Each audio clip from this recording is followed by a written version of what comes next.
नमस्कार मित्रांनो.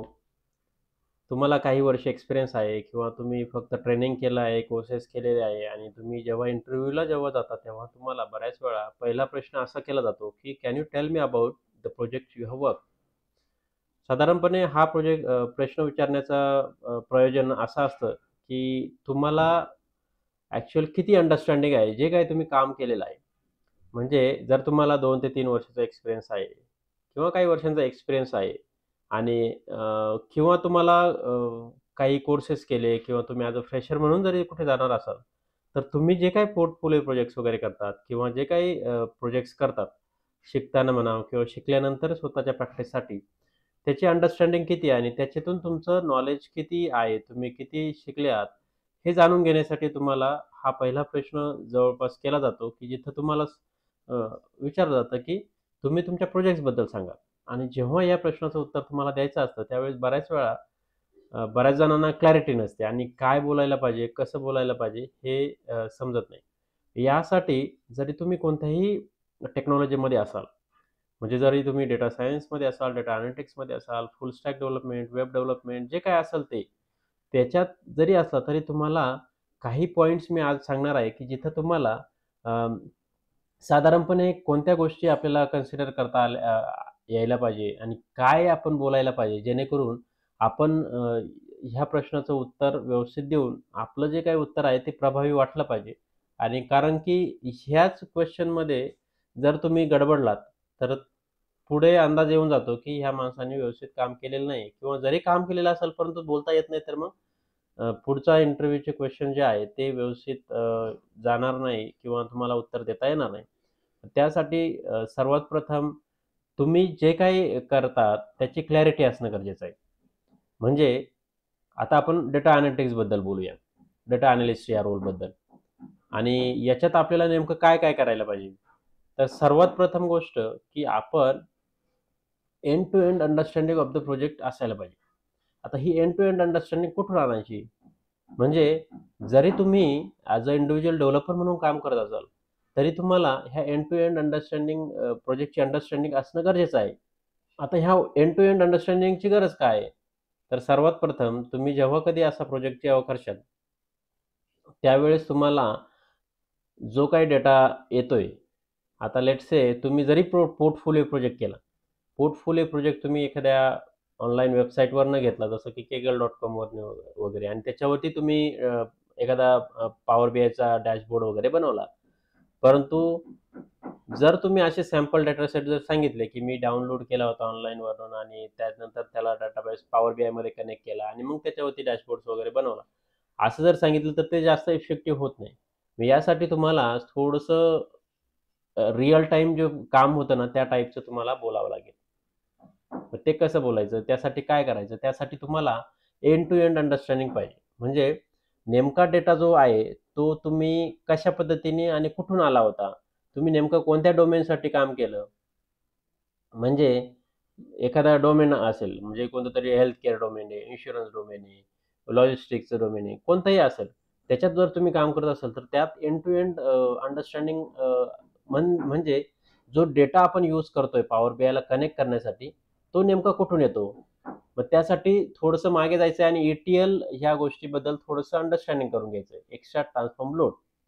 आता ETL कुठं शिकायचं किंवा ETL म्हणजे काय? याचे थोडेफार मी व्हिडिओ केलेले आहेत. त्याचे व्हिडिओ डिस्क्रिप्शनमध्ये तुम्हाला भेटतील. ते तुम्ही बघा आणि ETL म्हणजे नेमकं काय? ते तुम्हाला समजेल. आणि मग ETLमध्ये एक्स्ट्रॅक्ट ट्रान्सफॉर्म लोड म्हणजे डेटा कुठून तरी एक्स्ट्रॅक्ट केला जातो आणि मग तो एक्स्ट्रॅक्ट केल्यानंतर एखाद्या डेटाबेसमध्ये किंवा डेटा वेअरहाऊसमध्ये स्टोअर केला जातो. मग त्याच्यावरती मग तो डेटाबेस कोणता असू शकतो? SQL डेटाबेस असू शकतो, Oracle डेटाबेस असू शकतो, MySQL असू शकतो, कोणताही डेटाबेस असू शकतो. ह्या डेटाबेसला आपण as a power BI developer म्हणून त्याला कनेक्ट करतोय. एवढं लक्षात घेणं गरजेचं आहे. पण हा डेटा येतो कुठून? तर ते सांगता आलं पाहिजे तुम्हाला. मग ते ETL टूल कोणतं यूज केलं, मग ते SSIS असू शकतो, पेंटाहो असू शकतो किंवा एखादं GCP वगैरे एखादं टूल वगैरे असू शकतो. कोणतंही असू शकतं. तर तो डेटा तिकडनं येत होता आणि त्या डेटाबेसमध्ये होत होता आणि त्यानंतर आम्ही ह्या पॉवर बीआयमधून त्या डेटाबेसला कनेक्ट केलं. हे तुम्हाला सांगता आलं पाहिजे. एकदा कनेक्ट केलं, की तुम्ही डेटा प्रिपरेशनसाठी कोणत्या-कोणत्या ॲक्टिव्हिटी करत होते. हे महत्त्वाचं आहे.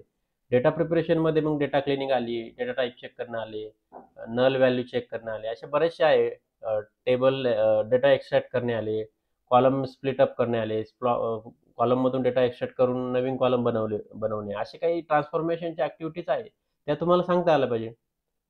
ह्या केल्यानंतर जो काही डेटा आलेला आहे, तो व्यवस्थित आहे का नाही, वेगवेगळ्या टेबलमध्ये आलेला आहे, तर तो मग जॉइन करावा लागतो. मग त्यासाठी डेटा मॉडेलिंगचं तुम्हाला नॉलेज असणं गरजेचं आहे.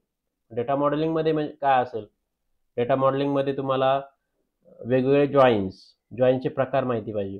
त्यानंतर तुम्हाला असं सांगता आलं पाहिजे, की जे काही फॅक्ट टेबल काय आहे, डायमेन्शन टेबल काय आहे, कोणता स्कीमा यूज केला, स्टार स्कीमा यूज केला, स्नोफ्लेक स्कीमा यूज केला, की अजून कोणता स्कीमा यूज केला, तर तेच का यूज केले. आता ॲज अ ज्युनियर लेव्हलला तुम्हाला एवढं काही डेटा मॉडेलिंगला किंवा एकदम बॅकएंडला काम करायला भेटेलच असं नाही. परंतु ॲट अंडरस्टँडिंग असणं गरजेचं आहे. त्यानंतर दुसरी अशी गोष्ट आहे, की तुम्हाला जेव्हा हे झाल्यानंतर डेटा मॉडेल क्रिएट केल्यानंतर तुम्ही ॲक्चुअल डॅशबोर्ड बिल्ड करण्याचं काम केलं. मग त्यात तुम्ही वेगवेगळे क्रिटिकल व्हिज्युअल्स बनवले असं सांगता आलं पाहिजे. मग त्यासाठी तुम्हाला जिओ मॅप्स आले, त्यानंतर line chart, trend chart, predictive forecasting वगैरे असे जे काही महत्त्वाचे आहे, ड्रिल डाउन चार्ट्स आले. हे जे काही महत्त्वाचे पॉइंट्स आहेत ते सांगता आले पाहिजे.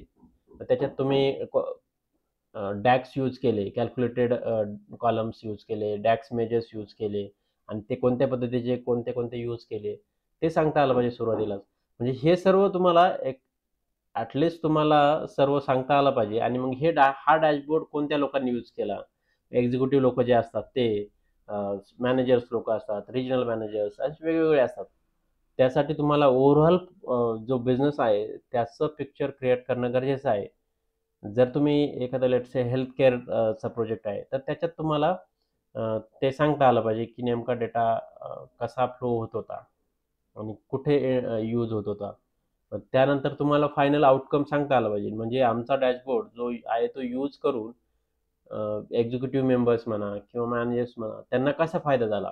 मग ते आउटकम तुम्ही एकतर फायनान्शियल नंबरच्या स्वरूपात सांगू शकतात किंवा टाईम सेव्हिंगच्या स्वरूपात सांगू शकतात. म्हणजे की एखादं ऑटोमेटेड काम बिझनेसचे लोकं 10 दिवस घेत होते करण्यासाठी, तर ते आम्ही एका दिवसावरती आणलं आणि त्यांना डेटा ड्रिव्हन डिसिजन्स घेण्यासाठी मदत झाली.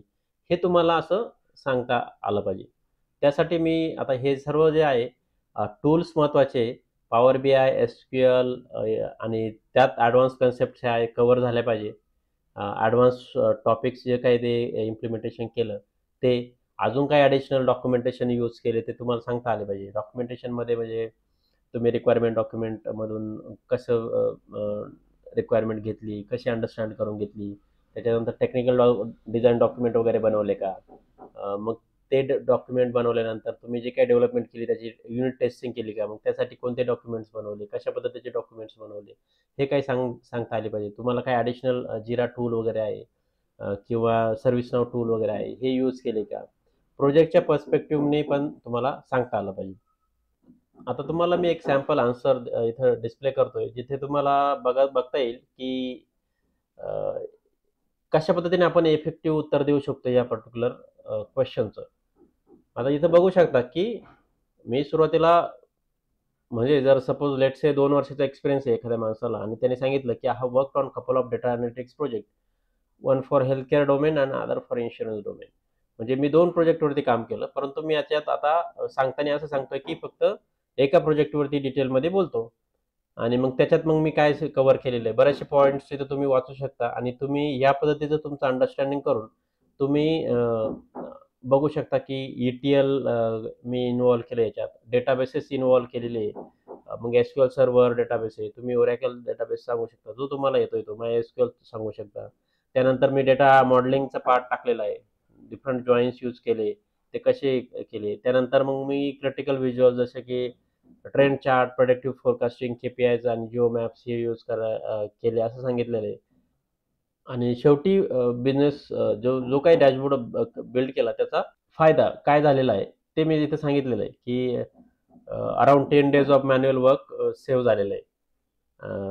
आणि ते प्रॉपर डेटा ड्रिव्हन डिसिजन्स घेऊ शकतात. अशा पद्धतीने सांगितलेलं आहे. मग मी माझी जी कॅपेबिलिटी, मी काय पाहिलं त्याच्यात आणि मी काय शिकलो त्याच्यात DAX measures, calculated columns, row level security, building complex queries, trend charts, predictive forecasting, ह्या गोष्टी मी याच्यात इम्प्लिमेंट केल्या. आता जेव्हा तुम्ही या सर्व गोष्टी सांगशाल तेव्हा तुम्हाला अ, सर्व गोष्टी तुम्ही स्वतःहून इम्प्लिमेंट केलेल्याच असतील असं काही नाही. परंतु त्याचे अंडरस्टँडिंग असणं पण खूप गरजेचं आहे. त्यामुळं बऱ्याचशा गोष्टी जेव्हा तुम्ही अशा पद्धतीने सांगशाल, त्यावेळेस तुम्हाला तुमचं हे जे उत्तर आहे ते चांगलं इफेक्टिव्ह होईल असं मला वाटतं.